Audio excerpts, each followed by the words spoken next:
Congressman Joe Kennedy did a response to Trump's State of the Union. Now, when I was determining how to clip this out for you, it was tough because with Trump's State of the Union, I took the specific parts on policy and then we discussed the policies.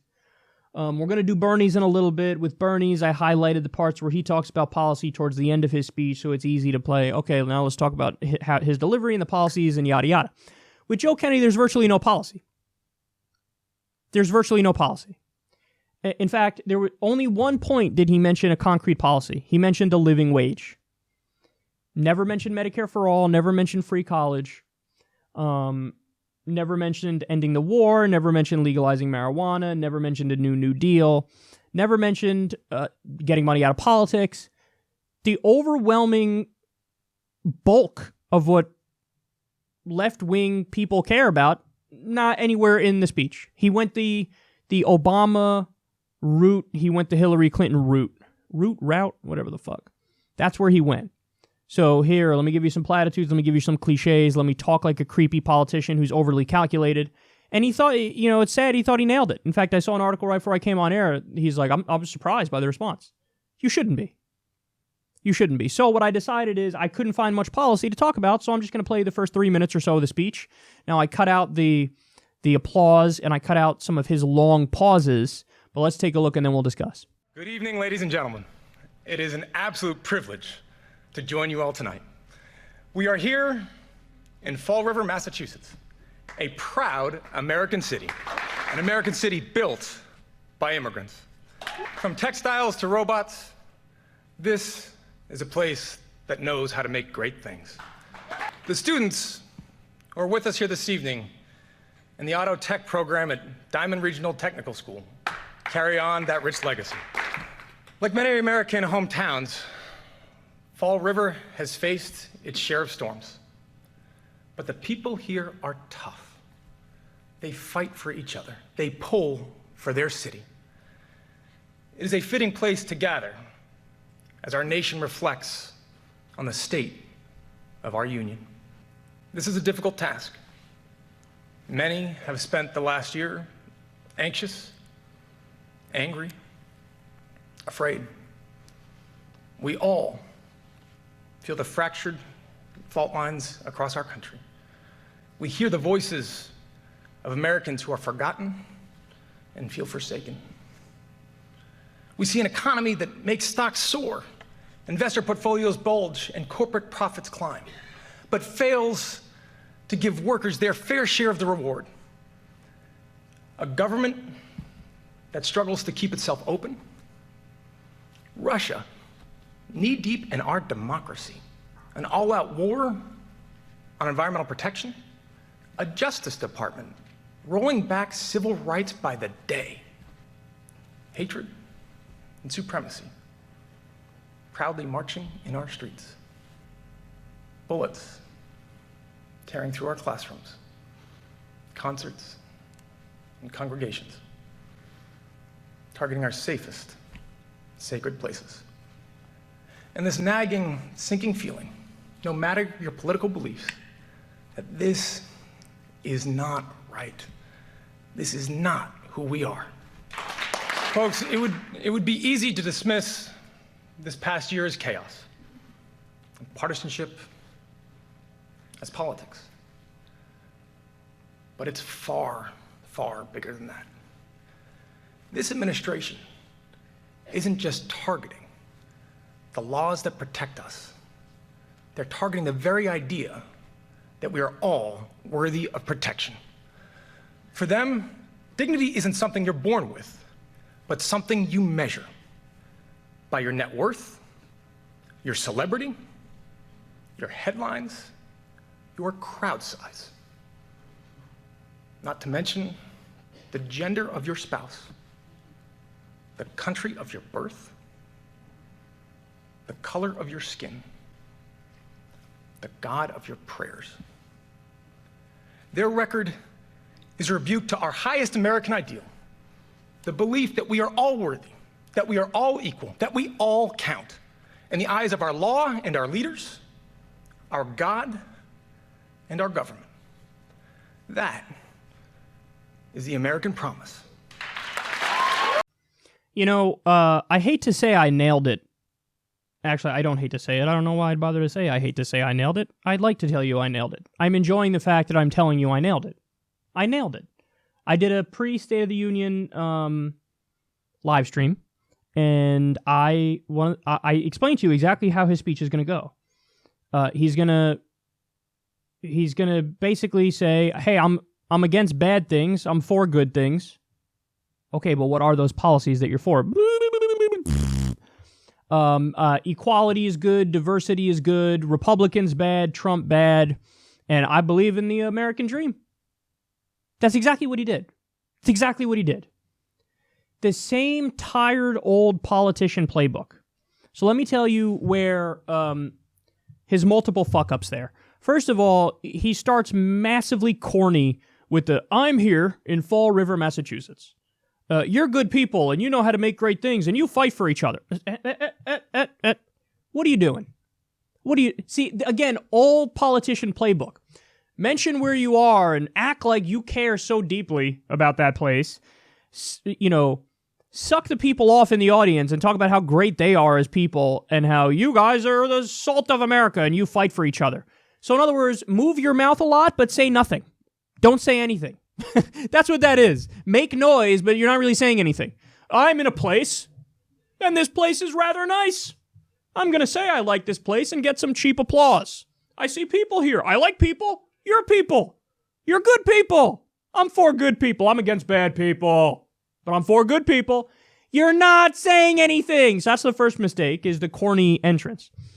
Then you get into the heart of what's wrong with today's Democrats. He talks about corporate profits are soaring, but regular people aren't seeing the benefits. Great, so you just acknowledge there's a problem. What's your solution? Oh, you didn't get to that part. Weird, because that's exactly what fucking Hillary did. Donald, he's a bad guy. Donald Trump, he's bad. Hey, Donald Trump, he says bad things. He doesn't say good things. He says bad things. I know. What the fuck are you going to do about it? You got nothing to say about that. I'll do half the argument. Hey, here's the problem. What's your solution? You were talking about corporate profits soaring, and the workers aren't getting their fair share. Okay, so why don't you say, let's do card check. Let's ban right to work laws. Let's fight for unions. Let's chain the capital gains rate to the income tax rate so Mitt Romney doesn't have to pay less in taxes than a fucking construction worker. But you don't say any of that. Now, again, his advisors tell him, policy. People are stupid. Don't tell policy. Really? People are stupid, which is why over 1 million people watch Bernie Sanders, tucked away on some corner of the internet the other week, talk about Medicare for All. Over 1 million people. A Medicare for All town hall. This is not the old days. The young generation is educated. We know what the fuck we're talking about when it comes to policy. So don't fucking pander. That's what this is. This is pandering. Then, what, a minute and a half in? Russia!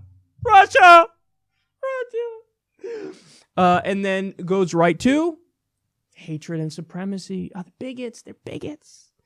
You know, I'm for equality. Let me give you 0 policies about exactly how I'll fight for people, but I'm against bad things, and these are bad things. I don't like hatred or supremacy. Mass shootings are bad. Did he say the words universal background check? Did he say the words ban high-capacity magazines?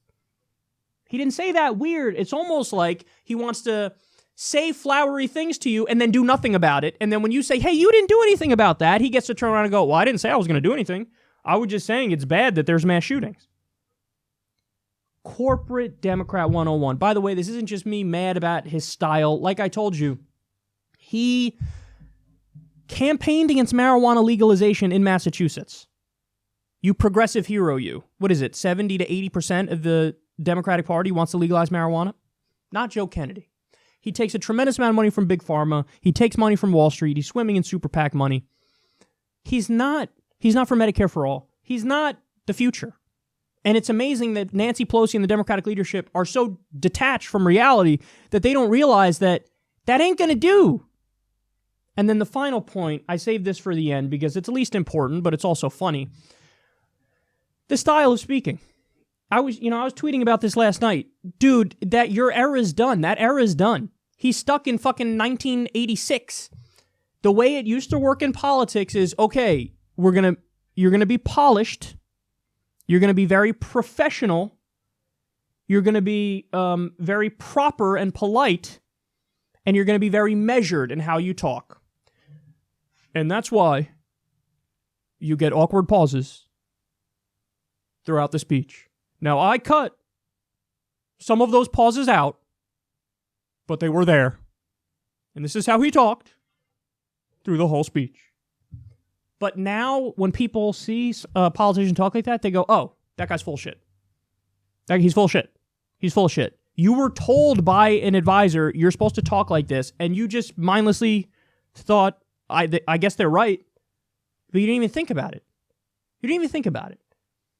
Are you more likely to trust somebody who's going to talk to you like a human being, or are you more likely to trust somebody who's going to talk to you like they're an alien? You're going to go, this is weird. Why are they talking like that? That's exactly what happened with Joe Kennedy's speech. So he's stuck in the old school mold of politician. You know? Dude, that day is done. You have to either be a straight shooter or fake being a straight shooter. I mean, look at Trump. He's not a straight shooter. He lies like nobody's business. I mean, nonstop lies. But the way he talks, you go, oh, this guy's telling me the truth. Look at him. He's talking with his hands. It's unbelievable how he's talking. It's tremendous how he's talking. He's just shooting from the hip. He's talking like a regular person. So people look at him, and many people go, he must be telling me the truth because he looks like he's telling me the truth. He's a good guy. He's Donnie by the bar down the street. That's all that is right there. And it works. And it works. You have Bernie Sanders who does that on the left, and Bernie's right about shit and doesn't lie.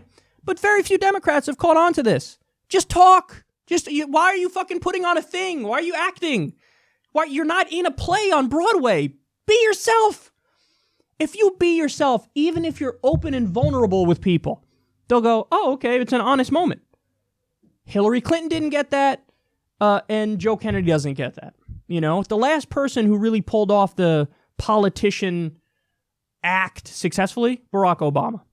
You know, he kind of talked like a standard politician, but it was palatable enough where it worked and people liked it, you know? But I think we were burned by that a little bit too, because every politician who talked like that is always a little bit of a letdown, you know? Obama did some good things, but he also did a lot of bad things. Many drone strike victims, expanded the NSA spying state. So, like, we're let down by the people who are, I'm overly calculated, and I'm going to tell you what you want to hear. So stop. They don't get it, man. They don't get it. They have no clue what the fuck they're doing. It's so easy. If you're a regular person and you're watching this and you believe all the right things on the policy issues, what are you waiting for? Run for office. You have any idea how easy it is to beat so many of these people? They're not, even with their fucking giant moneyed advantage, because they take corporate PAC money, you still have a decent chance of beating them. Because if you're on camera for fucking 3 minutes and they're on camera for 3 minutes, you'll shine way above them if you're just a regular person and you talk. Anyway, I digress. His speech was pathetic, and also, by the way, he had some weird shiny shit on the side of his mouth that I think was chapstick, but Twitter thought he was drooling, so there you go. That's how the Democratic response went. It went so well that people were more focused on the fact that it looked like he was drooling than anything else.